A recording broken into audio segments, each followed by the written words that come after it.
Welcome. In this video, I will show you how to copy and paste on your Lenovo IdeaPad Slim 3 Chromebook.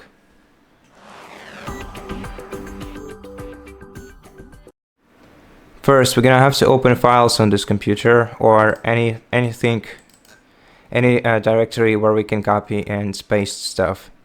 So let's go to downloads. Here I have a bunch of screenshots. Now, in order to copy one of them or a selection of them, we have to right-click and select copy.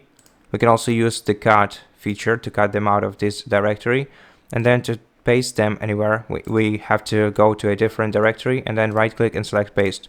Besides, we can also use shortcuts, keyboard shortcuts.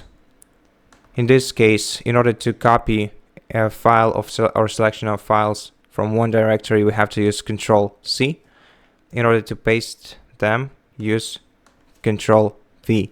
And if you want to cut them out of some directory, you're gonna have to press Ctrl+X. And if you want to access your clipboard, you can press Launcher V.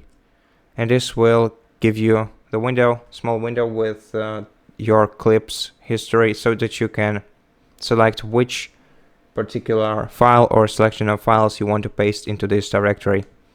And that's it. Thank you for watching this video. If it helped you, please consider subscribing to our channel, leave us a like in the comment below, and I'll see you in the next one.